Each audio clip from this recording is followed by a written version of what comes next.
This is rjcarbone, and you're listening to BD4. Anthony for three. Bang! That one goes down. This one by Mattingly. Oh, hang on to the RJ Barrett does it again from downtown. He is just tearing the Orioles apart. It's good. Randall gets the bounce, and he ties the game. Houston ducks under. Got it. With 8 left. Up the grand slam the other way for Aaron Judge. Penetrates, creates, and showing some dexterity as well with the left hand. Yankees win. The Yankees win.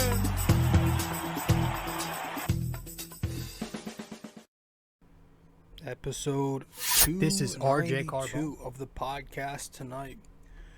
What is going on? Hope everybody is doing well. I am your host, rjcarbone. December. Well, technically it's past midnight now.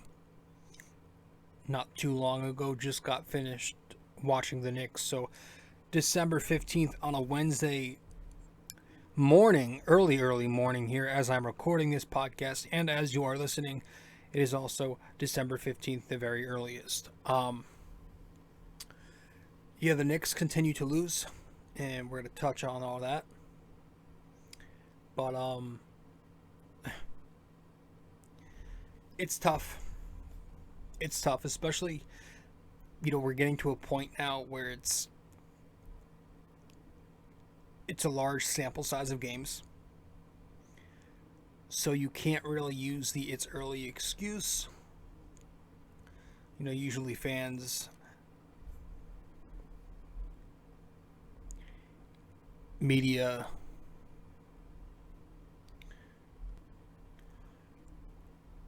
whoever will give their team a little leeway. But we're on December 15th, like I said.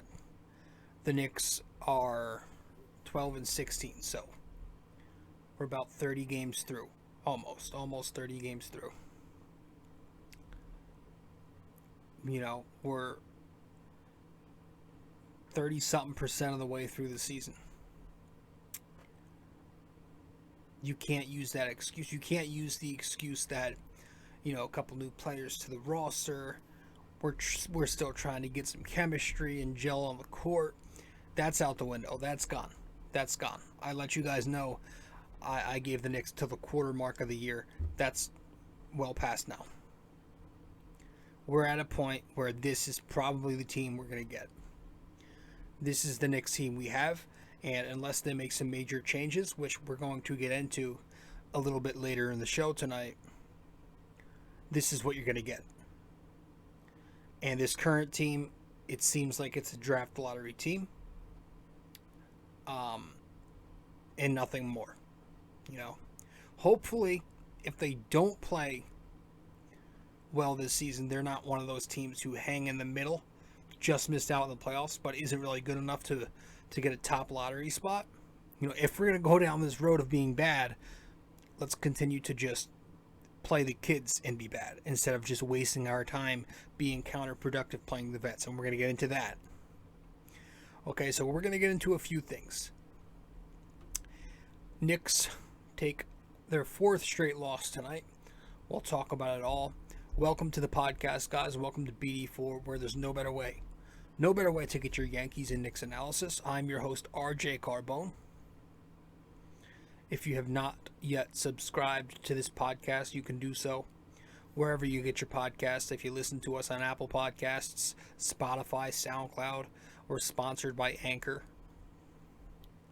then listen to us and subscribe to us and download the podcast there. Share it. You can also find us on YouTube if you want to watch the podcast. Find us on YouTube, subscribe, share, download, like, comment. All that stuff, guys. So welcome to the show. I hope everybody's having a good one today. As you are listening to this again, it should be at least December 15th. It's crazy. We're almost in 2022. I'm still processing 2019. A lot of people say they're still processing 2020. I'm still trying to get out of 2019. It's true, as you get older, that shit just flies by.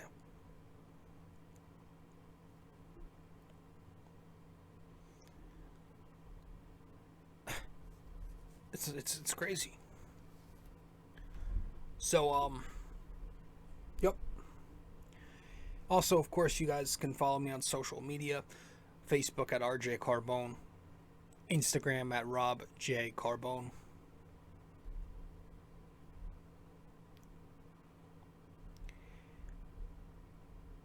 Fun night tonight at Madison Square Garden. Oh, man. All right, so let's head to our first plug. When we get back from break, we'll get into things. All right, be right back. Hey guys, so real briefly before we get deeper into the episode, I realized that on YouTube, only 51% of you who watch BD4 are subscribed. So we should try and change that to make my channel grow, to get the podcast even bigger. So be sure to subscribe to BD4 on YouTube if you haven't yet.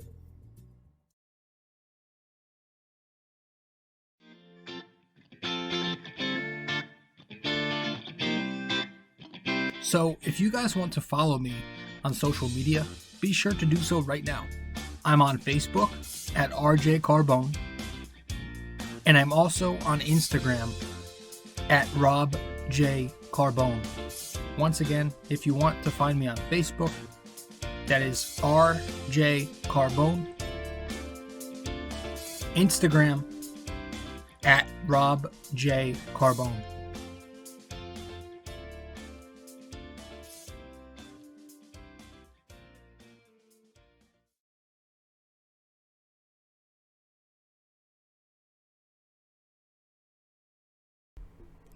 So, I don't like. So when I do these podcasts for the Knicks, they're supposed to be every 2 games,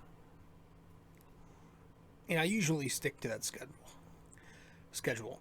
But we actually did recap the Bucks game. We talked about that for a little bit because it was such a bad game in episode 291. So if you really want to hear my thoughts on that, go to 291. I kind of tonight just want to jump right into this Warriors game. That's why I'm having an episode tonight. Normally I wait every 2 games, but I want to talk about this Warriors game because it was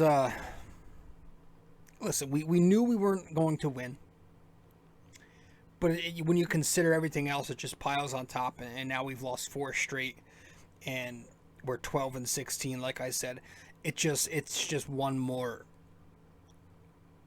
It's like taking hit after hit after hit. You're on the ground, you're still taking hits.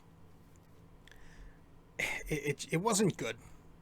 The Knicks gave him a fight, right? And I guess that's like, you can tell it's a bad season once you get to those moral victories. Once you start hearing moral victories again, you could tell things are going wrong. Because we didn't get that shit last year. But now we're starting to use moral victories. And, well, that's not a good sign. The Knicks dropped this one 105-96 to Golden State. And it was a low-scoring affair for the most part. Obviously, the Knicks, without R.J. Barrett, Obi Toppin, and now Quentin Grimes, all 3 of them in COVID protocol. Actually, Walt Clyde Frazier also will be out for a few games with COVID. Prayers up to him. Hopefully he's okay, because I know he's 76 years old. But yeah, the Knicks were out some of their top offensive weapons, and Grimes obviously going for 27 the other night at the Garden against Milwaukee. So you would expect a low scoring affair. It was a tough start from Julius Randle, from Evan Fournier, surprise once again. And on the other end, you had Steph Curry setting the record after his second 3-pointer of the game in the first quarter. Jerk fest galore. Listen, maybe this is just me and my old school mentality. I did not love that. I'm a Knicks fan. I'm not trying to sit here and watch the entire Garden. And I wasn't there, but something tells me that a lot of the the folks standing there with their phones, cheering, giving an ovation, were younger Knicks fans. Along with the bandwagon Golden State fans. I'm going to say a lot of them are Knicks fans too with the phones in their hands. A lot of those fans were probably younger. The younger generation of fans. But I'm not going to sit here and watch that and see the Garden play the organ for Curry, calling a timeout, stopping the game for a few minutes, Allen coming onto the court, giving Curry an embrace, embracing his father, Steve Kerr, Reggie Miller, basically singing him a love song on the TNT broadcast. That was too much for me. I get it. He's the best shooter of all time by a wide margin, in my opinion. What he did and is doing is unbelievably otherworldly, and I respect the shit out of it. But to me, it was a bit much from the Knicks. I don't stop the game there and play the organ on the Garden speakers. And I'm not giving an ovation, sure as shit. I had a feeling that would all happen because this is where we are today. We do shit like this. We're in the era where you jersey swap after every game. You could get beat by 35 points, the pulp beaten out of you, but you'll still jersey swap with the other team's superstar. That's the era we're in. So I was not surprised to see an act like this. But it didn't sit well with me. It did not sit well with me at all. But that happened. Okay, that's besides the point. We got a game to talk about. So Curry hits a couple of three-pointers. He sets the record. Jerk fest galore happens. Derrick Rose checks. He starts. He gets the start. He starts playing well. Strong out the gate. McBride checks in. Sees his first minutes. He has a decent game. First half, we're giving them a fight to a degree. And I think we had a 2-point lead at halftime. Scored 48 points. Third quarter, though, comes, and here we go again. The starters left in the game for way too long. And this is kind of where it all goes downhill. Make sure we're good here. Okay. Perfect.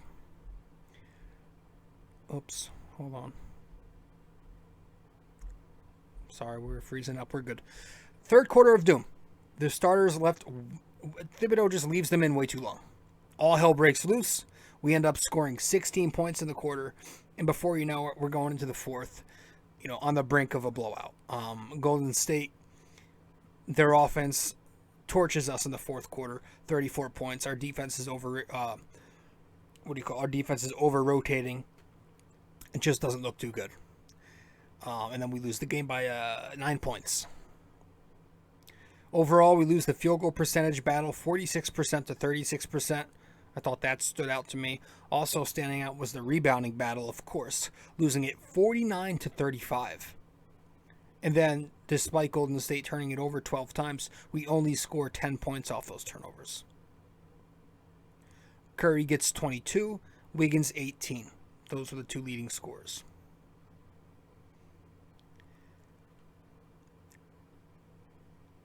This team isn't it. This isn't the Knicks team that we all thought it was. There were people predicting 50 wins. Jesus. It's not it. And I think it's time we stop bringing up last season. I'm a victim of it. Excuse me. Shit. But it was 72 games. It was 10 games less. There was no crowd for the majority of the year. Okay, that's a big difference. I can't even explain how big of a difference that is. There was no crowd. It's the COVID season. Some players weren't exactly, taking it serious.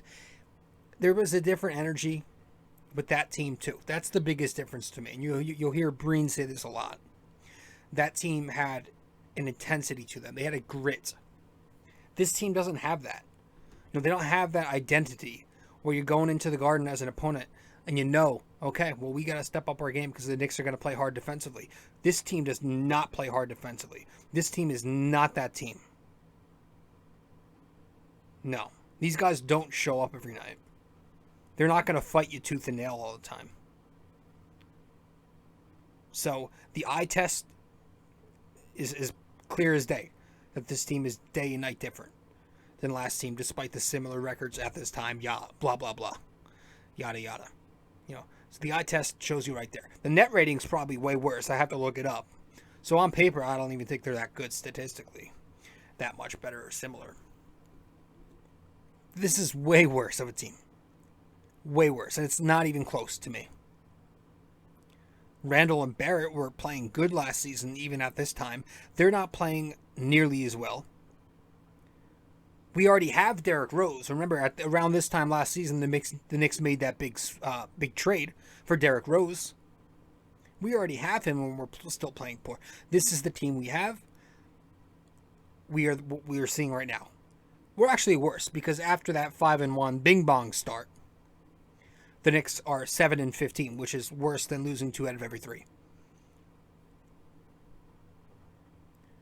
So this is the team. This is the team we have going forward, and we are going to have to make a trade. I'm not saying, trade the house for Bradley Beal, Damian Lillard, Anthony Towns, anything unrealistic, but we're going to have to do something.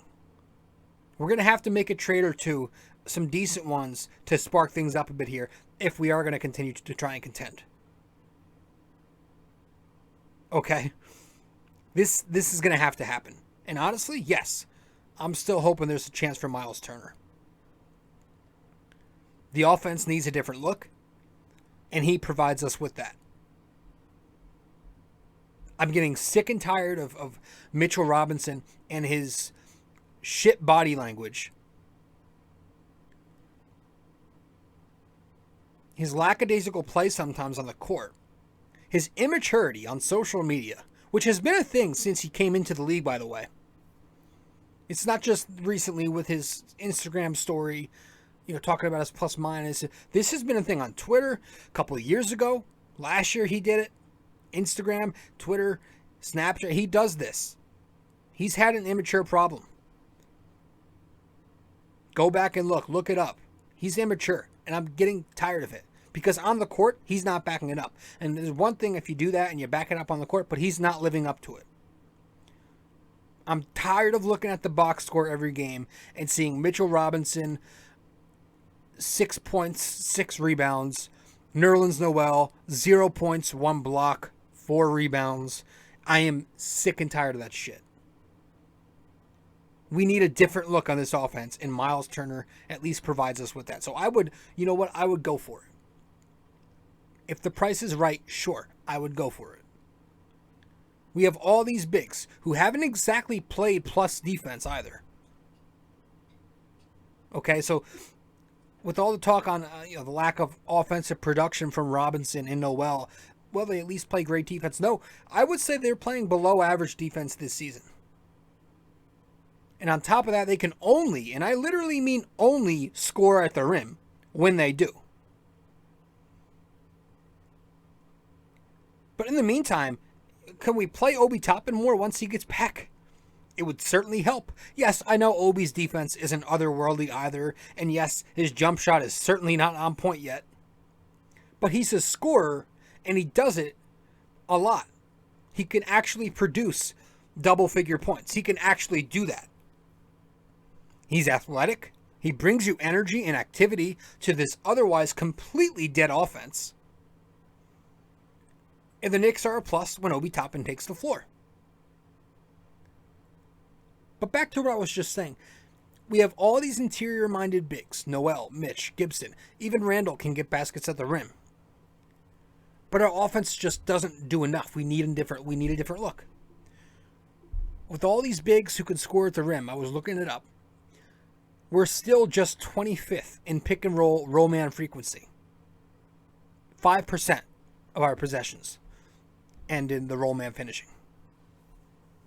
We're just 12th in drives per game, which, is okay, but when you consider all the bigs we have that can finish and these penetrating guards, we're 12th in drives per game. Could be a little more. It just seems like this Thibodeau offense is just so standstill and stagnant.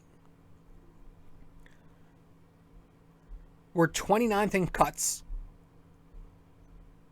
We're 23rd in transition. This is frequency. 23rd in passes per game, 27th in assists per game. Now, these stats I looked up heading into tonight's game. So they're one game behind. I don't think it'll change that much. But for a team who's not a great passing team, 23rd in passes, 27th in assists, or 14th in turnovers, it's even worse. 14th in turnovers wouldn't look as bad if we were top 10 in assists and in passes, but we're 23rd and 27th and 14th in turnovers. That's terrible efficiency. Terrible. We're 29th in catch and shoot attempts per game, and we're first in pull-up jumpers per game attempts, despite being just 24th in pull-up jumper percentage, field goal percentage on our pull-ups. I'm going to read that one again. We're first in pull-up attempts per game, despite being 24th in pull-up field goal percentage. That is absolutely disgusting. So the numbers, all those numbers back everything we've all been saying up. They back it all up. That the Knicks don't move without the ball, that the Knicks don't move the rock, that they don't get out and run, and to score the ball, they settle far too much. So why not? Why not play the guys who can help you with all that more? Why isn't Thibodeau at least experimenting and doing that more often? Obi moves without the ball. He gets out going in transition on the open court. Derrick Rose is a floor general who can get into the paint, score, and pass the ball around the perimeter more willingly than some of these other guards. Emmanuel quickly plays well in transition. He can also get into the lanes and has shown improvement in his playmaking and on defense. Jericho Sims, the last time this man really played was in Atlanta when he was part of that big run. He played really good that game against a tough center like Clint Capella. Really good. He did a nice job rolling, finishing, defending. He had that ridiculous dunk where he went above the rim. His athleticism is off the charts. We're not getting these traits from guys like Robinson and Noel. Robinson's struggling with his conditioning. You see him slow in transition. He barely throws down lobs this year. His guarding in space is not the same. He can't get out on the perimeter and defend. Noel's struggling with health issues all year, basically making him just an extra body thrown out there. He's got no hands. He still can't rebound. He never could. He's giving you nothing offensively. He had 0 points in 28 minutes against the Bucks. He played 28 minutes despite not scoring a basket. And his defense has been below average, but we've got Jericho Sims riding the pine for no apparent reason. Just because Thibodeau likes to go with seniority. Kevin Knox scored 18 points, and then he scores 9 points tonight. And I bet you he gets buried the second he has an off game. Grimes, 27 points. He spreads the floor on offense. I like the way he was moving without the ball on Sunday. And he plays hard defense. McBride, he showed up tonight. 9 points versus the Warriors. Step backs, pull-ups. All these guys, they got the shortest leash in the world. Yet Randall out here consistently doing this elbow isolation shit. Too many possessions where he's taking the ball up the floor, dribbling into a double team, turning it over, killing the shot clock, and then not running back on the other end, and then having subpar defense when he's in the half court. Another statistic I'll throw at you. I saw this one. I was watching a podcast. They read this one out there. In 99 minutes, now this was heading into today's game, but I'm sure today's game did not help his case. In 99 minutes entering today, without Randall on the floor since Kemba's benching, the Knicks are plus 10.6 per 100 possessions. Take that as you may. The Knicks defense this season, also entering today, 24th defensive rating, 25th defensive rebounding percentage, 22nd defending fast break points per game, 27th in deflections. The eye test, it shows it too. leaving way too many open shooters. We consistently mess up our rotations. Constantly over-helping from the corners, leaving them wide open. We're not closing out hard enough. It's a mess. Watch the games. You'll know exactly what I'm talking about. We need to shake it up. We need to shake it up. If the trade's not going to come yet, which I think December 15th, actually, ironically enough, is when you can start trading. But still, change it up in-house at least. You know, Fournier is atrocious, man. He's atrocious. 2 points tonight for this bum. Not 2 points in a quarter. 2 points in the entire game. He played 29 minutes. He scores 2 points. His defense sucks too. So not only is he not scoring enough, being extremely hesitant, and what he does shoot, it's some bad shooting, some poor shot selection. He's not playing not a lick of defense. He has a terrible pairing with Randall. They cannot coexist. They don't mesh. So can we say fuck the politics and see what he looks like with a lesser role? With this second unit, at least?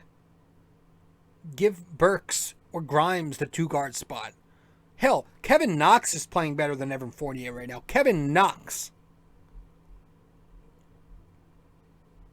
But instead of all this, instead of playing the kids, you've got Tibbs pulling Obi Toppin after big dunks. You know, after Grimes' 27-point night on Sunday, he says it was only one game, blah, blah, blah. He's going to have to work hard. I thought Thibodeau was this hard ass. Right? Where is that? I thought he was this guy who holds players accountable. But why is Derrick Rose playing 37 minutes in a blowout versus the Bucks? But McBride sees just 40 seconds of cardio in that game. Or why is Alec Burks playing 39 minutes tonight when he goes 4 for 15? The night after he had a kid. Fournier, 29 minutes despite 2 points. It shouldn't have to take COVID freaking protocol to play one kid.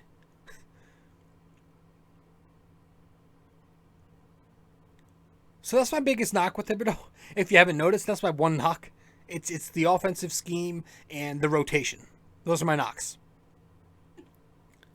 You know, I think the defense thing is more the players, not the scheme, to be honest with you. Because when you look at the numbers or watch the games, the bench actually executes that scheme a little better than the starters do. But again, it's going to be the minutes thing with me. It's all about the substitutions. That third quarter tonight, the third quarter of this game was awful. Fournier and Burks were giving the Knicks 0 the entire damn quarter. Not a single sub. He leaves them both in the entire time. We score 16 points, play no defense in the period. No subs. Nothing. Not even McBride, IQ, Knox, nobody coming into sub. I'm sitting here. What are you doing, dude? What are we doing? If we're Tom Thibodeau, what are you thinking? Gonna lose my damn voice tonight. It makes you think. Games like this when we're extremely shorthanded. It makes you question if there's a little bit more to this Kemba Walker thing. We'll be right back.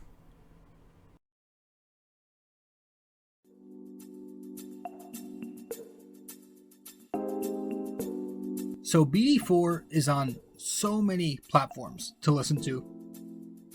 You can listen to us on Apple Podcasts, Google Podcasts, SoundCloud. You can listen to us on Spotify.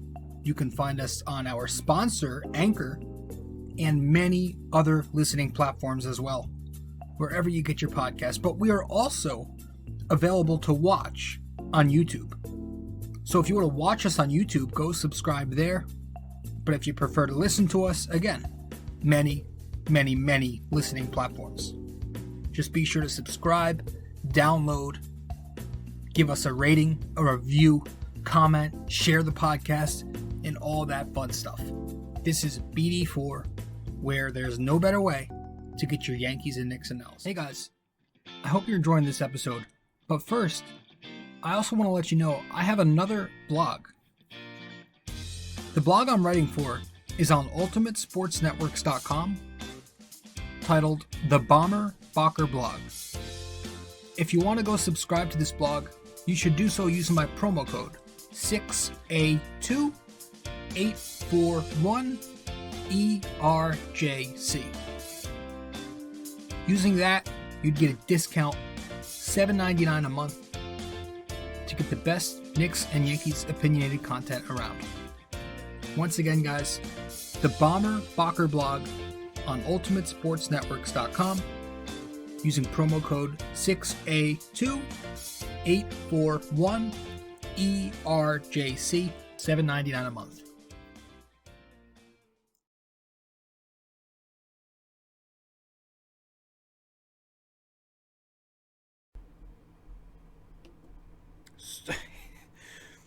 All right, you're listening to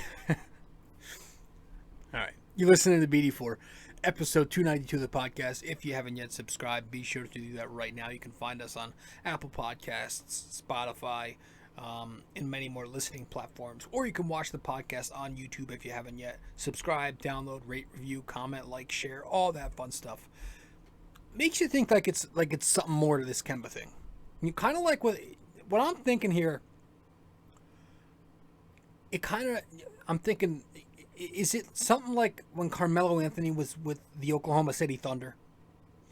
When he was in a presser, I think it was before the season started, and one of the folks from the individuals from the media in OKC asked Carmelo, how do you feel that you're going to be coming off the bench? And Melo kind of laughed it off, thought he was joking. So, I'm thinking, is this Kemba Walker thing one of those start me or don't play me at all things? Like, does he have a hand in this? Is that why he's not seeing the floor at all? He is one of the more respected players in this league. And I'm not saying that he is the answer. I'm just saying it was a little weird how cutthroat it was. It's they not only demoted him from the starting position, but he's not allowed to play at all. He's not even in the rotation. That to me is weird, because it's like, why not in games like this see if you could shake it up and get something from your guard? I don't think he's that. I think he's washed. I honestly do. I don't think he'll make a difference. But it just came to mind. Is there something more than they're letting on? Because, again, man, that third quarter was absolutely dreadful. But we're still not playing guys like Knox, who had 9 points, 2 for 3 from three-point land, 3 for 4 free throws, a steal, 7 rebounds, and he played some good off-the-ball defense tonight. McBride, 8 points, 20 minutes. Like I said, he was scoring off the bounce. Didn't look like a rookie out there. He showed a lot of poise defensively going up against a tough cover in Steph Curry, obviously. He was playing the passing lanes pretty decently. He and Grimes must have sky-high confidence right now in their games, doing these, having some decent performances against top-tier teams, championship contending teams, last couple of nights. They actually asked Derrick Rose in his presser tonight. They asked him about how he feels about McBride. And he goes, it took him like 10 seconds to find out who McBride is, because he's probably thinking, who the hell is that? This guy never plays. I don't know who he is. But he goes, I hope Tibbs gives him more time. I thought that was very interesting. We all do, Derek. We're at a point where 12-16, it doesn't look like it's going great. Why not? Why not try and develop these young kids, give them more burn, and see what they can give us? You never know. They play well when they're on the floor. Every single time. They play well. They play very well. They play so much better than these lackluster starters. These vets. Tonight, Randall was still pretty hesitant. Extremely hesitant. Until the second half, where he ended up getting 31 points. But especially in that first half, I thought he was very hesitant. He's still struggling, finding that balance between, do I want to be this facilitator, where I distribute the ball to everybody, or do I want to be the guy, the scorer? He's kind of in his own head. Tonight, there was this one possession. He passed up like 3 different shots in one possession. He had a 3-point. He faked it. Took a dribble inside. had an open mid-range shot from there, did not take it, passed it back out, and I think he got it one more time, didn't shoot it. Might have. But there was a possession where it was at least two wide open jumpers that he did not take. He passed out. Passed up. So you can see he's just not there mentally. He's still struggling, trying to figure out what the hell's going on. You can watch his body language, says it. His pressers himself, he doesn't look like he's there. But yeah, switch it up. I don't care about politics at this point. I don't care. At the very least, okay, if we're not going to bench someone like Fournier, can we at least start giving him... Why aren't we at least doing the Elfrid Payton thing? Can we give him the Payton treatment? Where we have a short leash on him. If he's pulled, if he's playing poorly in like the first 4 minutes of the first quarter, pull him. Pull him. Can we at least do that? Because that might not have the stain that a benching does. I get the benching thing, right? And, oh, give the stain to your organization. I don't agree with it, blah, blah, blah. But, okay, why can't we, bench him, in disguise? He doesn't look good out the gate. We bench him. We plug him in later. We go with somebody else. And if that somebody else starts playing well, they keep playing. And it doesn't look as bad. At least give him the Payton treatment. I just don't understand why we're so hell-bent on this whole seniority idea. This whole, the kids got to sit, they got to prove us more than the vets do, despite the vets never, or rarely, very rarely, outperforming the youth. I don't get it, man. So I would love Miles Turner, man. Some kind of trade, some kind of shake-up. I am all for Miles Turner at this point.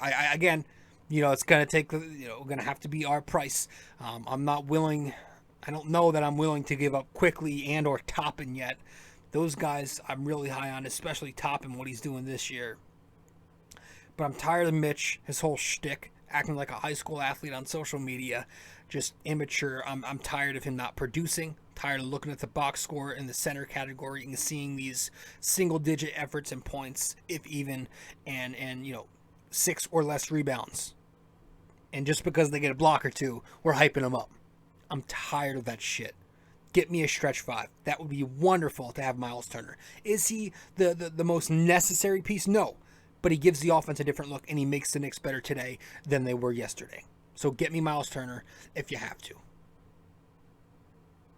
With the right price.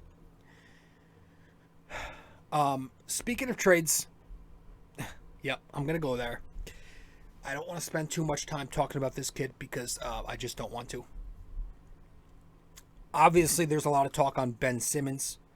There has been all season. It's starting to pick up now with trades opening up tomorrow. First off, I want to say that Ben Simmons is a very nice player, and he checks a lot of boxes for the Knicks. He does. He checks the playmaking box, rebounding, getting into the paint and scoring, transition play, and he brings you obviously defense. So those 1, 2, 3, 4, 5 things right there, Ben Simmons will give you. So there's a lot of things he does good for this team.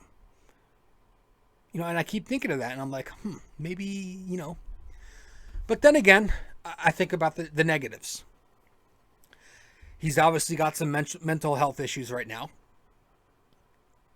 And he's got a little prima donna in him. He's being a little sensitive, quitting on his team, pouting on the sidelines because he's in trade rumors, not playing. Do we want somebody with this mentality in NYC? Do we really want that?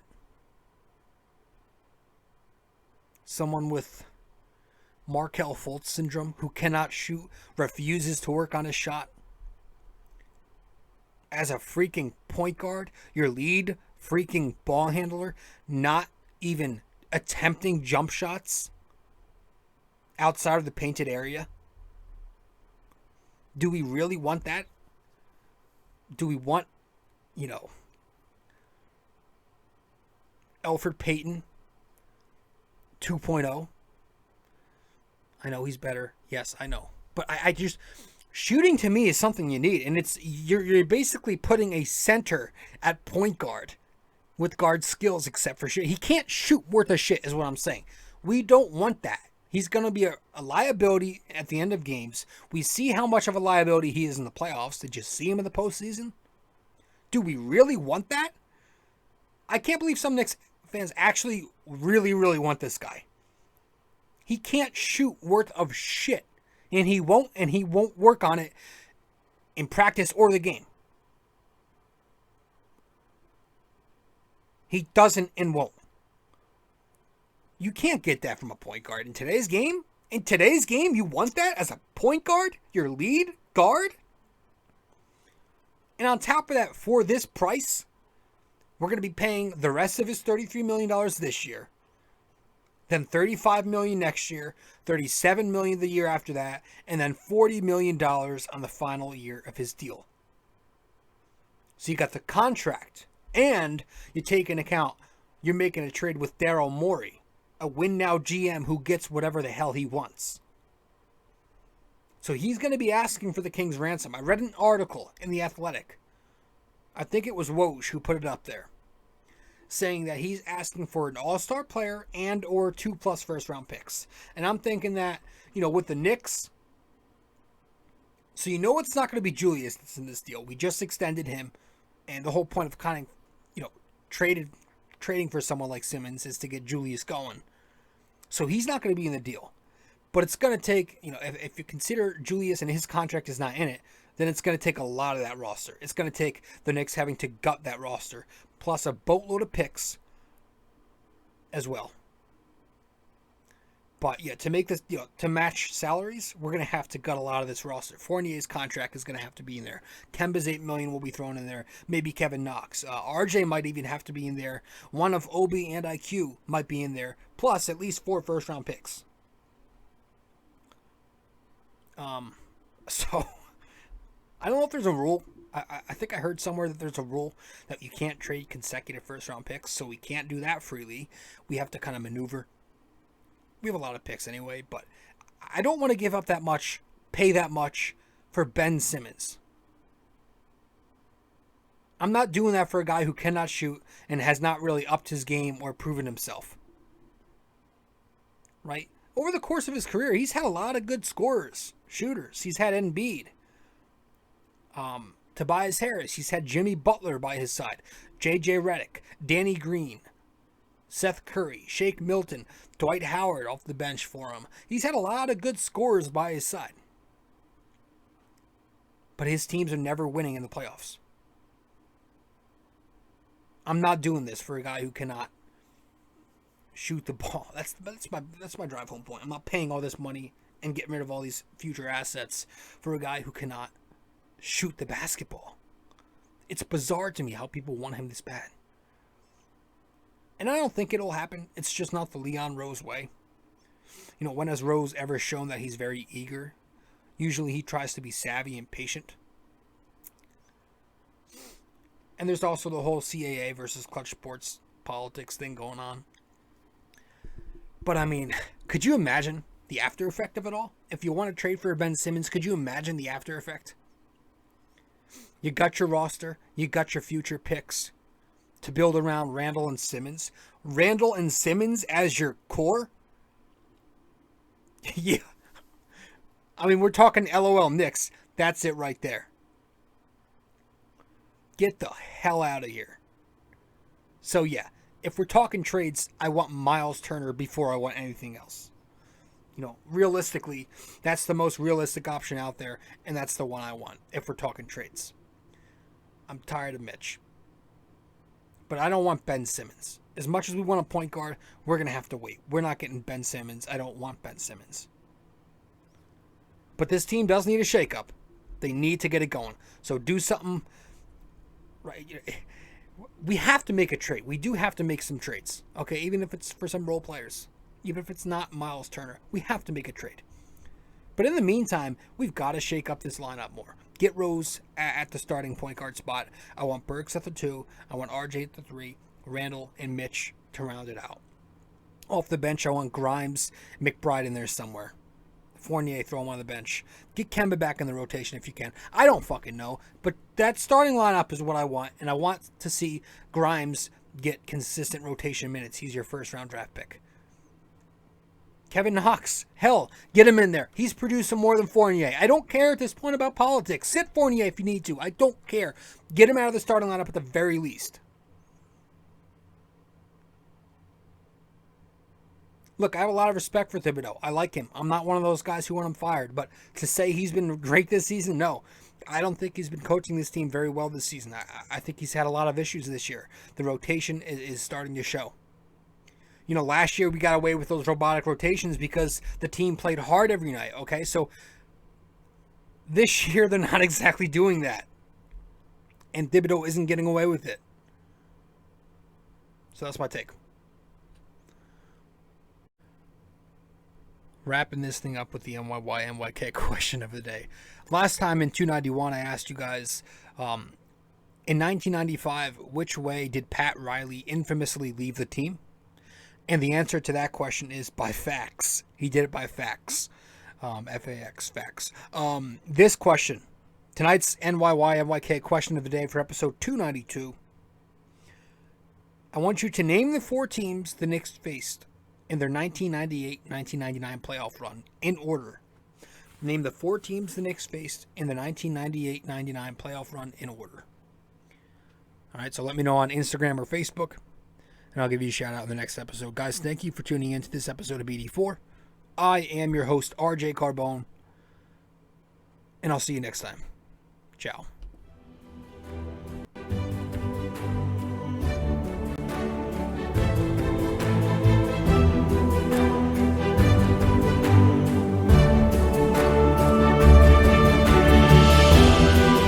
This episode was brought to you by Anchor, the best way to make a podcast.